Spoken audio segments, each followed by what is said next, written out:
In the early morning, 70-year-old Margaret Jones boarded a plane bound for New York for a long journey. When she reached her seat, she noticed a well-dressed and quiet black man seated next to her. David Brown's sleek appearance and calm manner immediately piqued her interest. Margaret's prejudices made her uncomfortable as she settled into her seat. She frowned and muttered, "I didn't pay this much to end up in this situation." David noticed her unease but chose to remain calm, turning his gaze to the window and remaining silent. Margaret was emboldened by his silence and expressed her discomfort even louder. "I am an elderly woman with a long voyage ahead. Couldn't they have sat me next to someone more appropriate?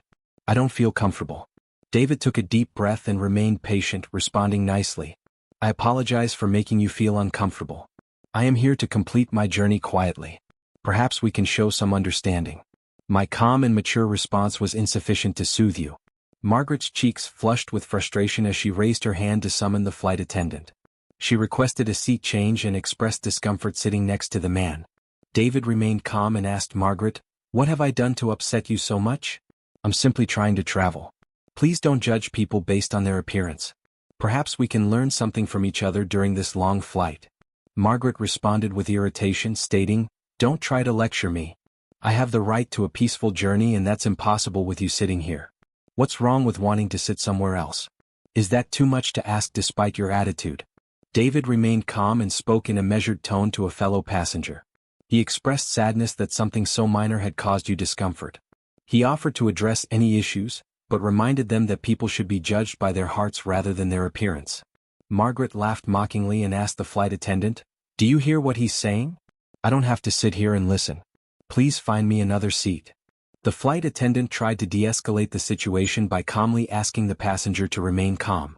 "I will analyze the issue promptly, but there are currently no available seats. We will do our best to ensure your comfort." Margaret was dissatisfied with the explanation and leaned back in her seat, grumbling under her breath. David went back to the window and took a deep breath. Despite an unfavorable start to the voyage, he persevered with patience and grace. The tension in the plane was evident, and other passengers exchanged curious and concerned glances. The flight attendants carefully analyzed the situation while everyone eagerly awaited the outcome. Despite Margaret's objections, David's calm and patient demeanor made a lasting impact on them. An attendant approached David and offered him a seat in business class, recognizing his discomfort. David smiled politely and rose up. He turned to Margaret and said, "Ma'am, I'm moving seats to ensure your comfort, and I hope the rest of your journey is pleasant." Margaret was surprised and left speechless. David's grace and maturity made her feel even more uncomfortable. Meanwhile, murmurs circulated among the passengers, many of whom were plainly displeased with Margaret's behavior and cast critical stares in her direction. David quietly gathered his belongings and followed the flight attendant to the business class section. Margaret's actions were noticed by other passengers, including a young woman who whispered, "You should be ashamed of yourself." Despite David's polite demeanor, Margaret struggled to maintain her composure. Another passenger shouted up from their seat, questioning how racism can still exist in 2025. The cabin, previously silent, suddenly reverberated with displeasure. A man further down the aisle mocked Margaret, saying, "That man behaved far more honorably than you ever could. How do you feel?" Margaret felt cornered and humiliated, her face turned red and her hands trembled as she sat frozen in her seat. She closed her eyes and tried to shut out the condemning stares and biting words, but the echo of the passengers' disapproval lingered in her ears. Margaret couldn't help but reflect on David's calm and respectful behavior toward her, and how he never lost his dignity with her. She thought. Margaret felt the weight of her actions pressing down on her, but it was an unbearable blow to her pride. Shortly after, a young passenger stopped in the aisle near Margaret's seat and gave her a slight nod, acknowledging the gravity of her mistake. Margaret lowered her head in shame, unable to respond for the rest of the flight. She felt overwhelmed by guilt and regret, with all eyes on her. She tried closing her eyes again, but the reactions of the passengers and David's kind gaze would not leave her mind. She wished she had acted differently from the start. Margaret sat alone in the back, lost in thought.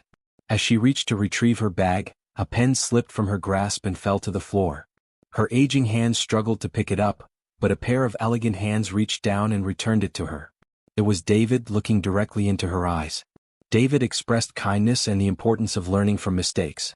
Margaret's eyes welled up with emotions when Mr. Brown talked. She trembled as she apologized for her unforgivable behavior toward you. David replied with a pleasant smile. Margaret realized for the first time in her life how deeply mistaken her prejudices had been, and David's calm demeanor shifted her perspective. The flight became a profound lesson in humanity for everyone on board. As Margaret exited the plane, she watched David. Margaret, overwhelmed with shame and determination, resolved to amend her mistakes and confront her biases for the rest of her life.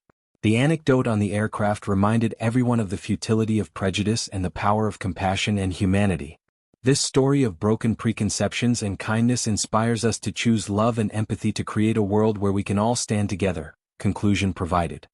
If this video touched your heart, please like, share your opinions in the comments, and subscribe to our channel for more inspiring stories like this.